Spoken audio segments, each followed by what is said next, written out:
సంఘానికి దేవదాసయ్య గారి బోధ అలాగే ఉంటుంది. ఏ మతమును కానీ, ఏ మనిషిని కానీ, ఏ మిషన్ను కానీ దూషించరాదు, ద్వేషించరాదు. ఇది దైవజనుడి యొక్క స్టాండర్డ్.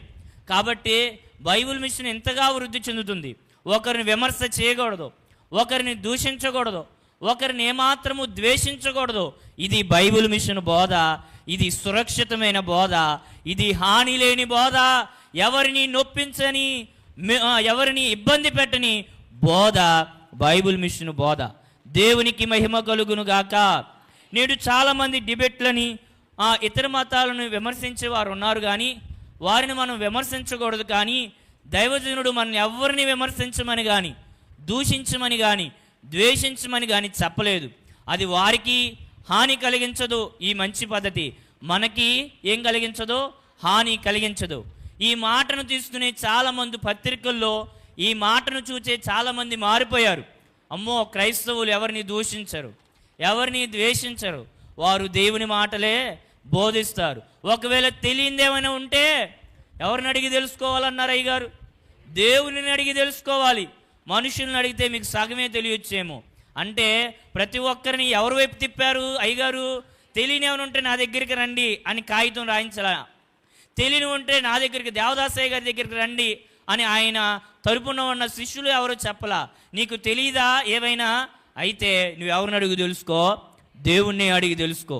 కాబట్టి ప్రభునందు ప్రియులరా, అపోస్తులుడైన పౌలు గారు గలతీ సంఘంలో దేవుని సువార్త చేస్తే ఆ సంఘం ఎదుట దేవుని శిలువ ప్రదర్శన జరిగింది. శిలువ ప్రదర్శన జరిగి ఆ ప్రదర్శనను చూచి ఆ బోధన విన్న గలతీ సంఘం చాలా గొప్పగా తయారైంది, చాలా ఆధ్యాత్మికంగా వృద్ధి చెందారు. కానీ ఎంత గొప్పగా వృద్ధి చెందారంటే, ఈ దేవుని కోసం మేము శ్రమలైనా పడతాం, కష్టాలైనా పడతాం, ఎన్ని ఇబ్బందులైనా ఆ దేవుని కోసం మేము సహిస్తాము అన్నంతగా నిలబడ్డారు. అదే 3వ వచనంలో కూడా ఉంటుంది. గలతీ 3:3లో అదే మాట ఉంటుంది. చూడండి,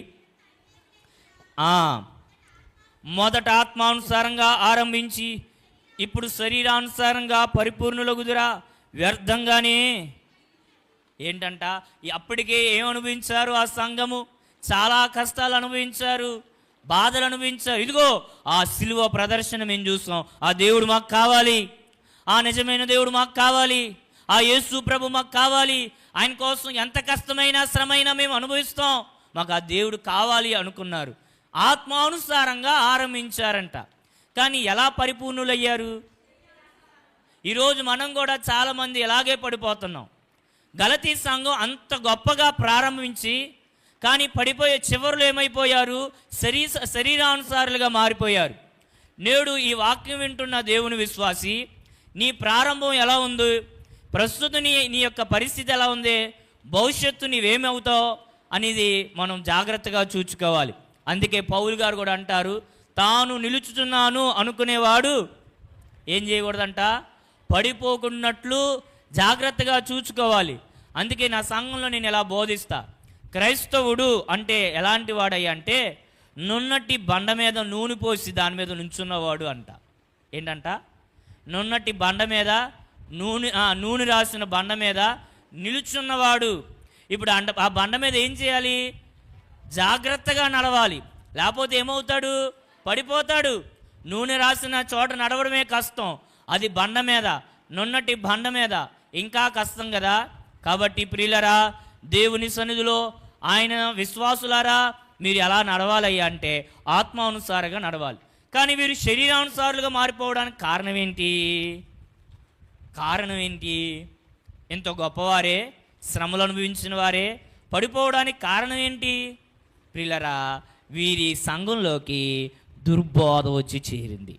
ఏంటంట అంటే, ఆ సంఘంలో పౌలు గారు యొక్క అనుచరులు బోధిస్తున్న బోధన వెంట నడిచిన వారు కాస్త వీరి మధ్యలోకి, వీరి ఇళ్లలోకి కొంతమంది వచ్చి, ఆ పౌలా అప్పటి వరకు యూదా మతస్థుడు, ఇప్పుడు వచ్చి క్రీస్తు అంటున్నాడు, ఆయన మాటలు మీరు వినొద్దు, ఆయన అలాంటోడు ఎలా అంటాడు, అసలు మావోడే యూదుడే, ఆ పౌలు గారి మాటలు మీరు వినొద్దు అని చెప్పేవారు. ప్రియులరా, మనం ఒక స్టాండర్డ్ మీద ఉండి నడుస్తున్నప్పుడు ఒకే సేవకుడు, ఒకే కాపరి, ఒకే సంఘము, ఒకే అనుభవము కలిగి మనం నడవాలి. మీరు ఎన్నాళ్ళు 2 తలంపులు కలిగి ఉంటారు అంటాడు. ఎవరు ఏలియా గారు. 2 తలంపులు మనం కలిగి ఉండకూడదు. నిజాన్ని నేను చెప్తున్నాను, ఒక్కొక్క సేవకుడు ఒక్కొక్క సంఘాన్ని ఒక్కొక్క రీతిగా నడిపిస్తాడు. ప్రియులారా, మనందరి బైబిల్ మిషన్ సంఘాలైనా మా సంఘం యొక్క నడిపింపు వేరు. ఇప్పుడు అయ్యగారు మీరు నడిపిస్తున్న నడిపింపు వేరు. బైబిల్ మిషన్ సంఘాల్లోనే ఒక్కొక్క సంఘములో ఒక్కొక్క నడిపింపు సేవకునికి దేవుడు అనుగ్రహించిన తలంపును బట్టి, ఆలోచన బట్టి సేవకుడు నడిపిస్తాడు. మీ గురించి సేవకుడు ప్రార్థించినప్పుడు, మీ గురించి సేవకుడు మీ కొరకు కన్నీరు కార్చి మొరపెట్టినప్పుడు, మీ కుటుంబం గురించి సేవకునికి ఒక తలంపు వస్తుంది, ఒక ఆలోచన వచ్చింది, ఒక ప్రేరేపణ వచ్చింది. సంఘం గురించి ప్రార్థించినప్పుడు సేవకునికి ఒక్కొక్క ఆలోచన, తలంపులు దేవుడు ఇస్తాడు. ఆ తలంపును బట్టే, ఆ సేవకుని ఆలోచన బట్టే, ఆ నడిపింపును బట్టే మనం సంఘంలో కొనసాగడం సంఘానికి, సంఘంలో ఉన్న మనందరికీ క్షేమము. అదేంటండి, అక్కడ ఎలా నడిపిస్తున్నారు, ఇక్కడ ఎలా నడిపిస్తున్నారు అంటే అది కూడదు. దేవుడు తన సేవకునికి ప్రత్యేకమైన ఆలోచన ఇచ్చి నడిపిస్తాడు. పౌలు గారికి కూడా దేవుడు ఆత్మతో తన సంఘాన్ని నడిపిస్తూ ఉండగా ఒక దుర్బోధ వచ్చి ఆ సంఘంలో చేరింది. దేవదాసయ్య గారు ఒక మాట అన్నారు, పాపములో పడిన వాడనైనా లేపనొచ్చు, పాపములో పడిన వాడినైనా లేపొచ్చు, దుర్బోధలో పడిన వాడిని లేపడం కష్టము అన్నారు. ఎందుకంటే వీడు సగం తెలుసు, సగం తెలీదు. ఏమైనా చెప్దామంటే అన్నీ నాకు తెలుసు అంటాడు. ఇదిగో బైబిల్లో నీకంటే ముందుగానే, అయ్యగారి కంటే ముందుగా, నిజమే అయ్యగారు ఇక్కడ రెఫరెన్స్ ఉందా అంటాడు. కాబట్టి తెలియనోడికైనా చెప్పొచ్చంట, పూర్తిగా తెలిసిన వాళ్ళకైనా చెప్పొచ్చంట. కానీ సగం తెలిసి కలుషితమైన బోధసాగం, మంచి బోధసాగం విన్న వాళ్ళకి ఏమీ చెప్పలేం. అందుకే పాపంలో పడినోడికైనా బోధ చేసి తీసుకురావచ్చేమో, దుర్బోధ అనే దానిలో పడిన వాడిని లేపడం, తీసుకురావడం చాలా కష్టం.